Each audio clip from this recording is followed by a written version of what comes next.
जो तुम्हारा नहीं उस पर कभी हक मत जताओ। जो समझ ना सके उसे कभी भी अपना दुख मत बताओ, क्योंकि वह कभी आपका दुख नहीं बांटेगा और नहीं आपके सहयोग करेगा, कितना भी उसे दर्द सुनाओ। कोई फर्क नहीं पड़ने वाला इंसान हंसता है तो सबके सामने, लेकिन रोता है उसी के सामने जिस पर उसे खुद से ज्यादा भरोसा होता है। भगवान श्री कृष्ण कहते हैं, जो आपके पास है आपका संसार है, उसमें खुश रहना सीखिए, क्योंकि भले ही आप मानते होंगे कि आप संसार के लिए कुछ नहीं, परंतु कुछ लोगों के लिए पूरा संसार है। लंबा धागा और लंबी जुबान केवल समस्या ही देती है, इसलिए धागे को लपेटकर और जुबान को समेट कर रखना ही उचित है। इसका मतलब है, सिलाई करते समय धागा छोटी ही रखनी चाहिए, यदि लंबी धागा रखेंगे तो बार बार उलझने की संभावना रहती है, जो समस्या देते रहती है।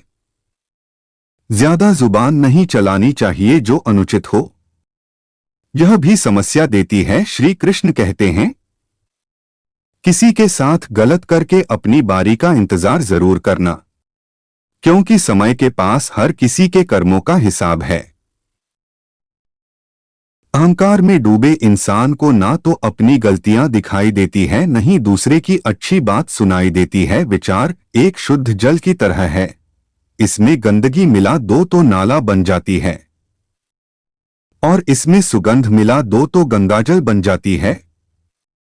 इसलिए हर इंसान का विचार अच्छे होने चाहिए, ताकि उसकी खुशबू चारों दिशाओं में फैल जाए, जैसे फूलों की खुशबू दूर तक फैल जाती है। सुख व्यक्ति की अहंकार की परीक्षा लेती है, और दुख किसी व्यक्ति की धैर्य की परीक्षा लेती है। दोनों परीक्षाओं में सफल व्यक्ति सफल जीवन है। अगर परछाई कद से और बातें औकात से बड़ी होने लगे तो समझ लेना सूरज डूबने वाला है। उपवास हमेशा अनाजों का ही क्यों? लोभ, लालच, चुगली, काम, क्रोध और गंदे विचारों का भी होना चाहिए। आप ऐसे समझिए, लोग अनाजों का यानी भोजन का ही उपवास करते हैं, ऐसा क्यों? यदि उपवास रखना है तो लोभ, लालच, चुगली, काम, क्रोध और गंदे विचारों का कीजिए। अगर आपसे कोई कुछ मांगे तो दे दिया करो, शुक्र करो ऊपर वाले ने आपको देने वाले में रखा है, मांगने वालों में से नहीं। समय जब न्याय करता है तब गवाहों की जरूरत नहीं पड़ती है। सुख में 100 मिले, दुख में मिले ना एक, साथ कास्ट में जो रहे यही मित्र है नेक। जिंदगी में जो भी कुछ होता है अच्छे के लिए होता है। बुरा वक्त इसलिए आता है ताकि हमें अच्छे वक्त की कीमत हम जान सके कि वो क्या थे और हम उन्हें क्या समझ रहे थे। किसी भी व्यक्ति से ज्यादा लगाव हानिकारक होता है, क्योंकि लगाव उम्मीद की ओर ले जाता है और उम्मीद दुख का कारण बनता है। आपने किस चीज के लिए कितना सब्र किया है, और यकीन मानिए आपके सब्र के हर पल की कीमत अदा होगी। ईश्वर पर विश्वास कीजिए।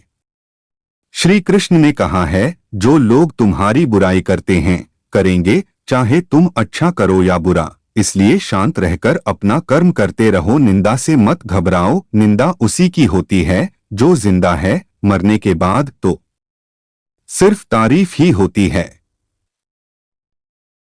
गरीबों का किया गया दान और मुंह से निकला हुआ श्री कृष्ण का नाम कभी व्यर्थ नहीं जाता। स्पर्श वो नहीं जिसने शरीर को पाया हो, स्पर्श तो वो है जिसने आत्मा को गले लगाया हो। जय जय श्री कृष्ण। जो सच्चाई के रास्ते पर चलते हैं उसके जीवन में परेशानी जरूर आती है, लेकिन भगवान उसके नाव को कभी डूबने नहीं देते। श्री कृष्ण कहते हैं, परेशानी आए तो ईमानदार रहे हैं, धन आ जाए तो सरल रहे, अधिकार मिलने पर विनम्र रहे और क्रोध आने पर शांत रहें। यही जीवन का प्रबंधन कहलाता है।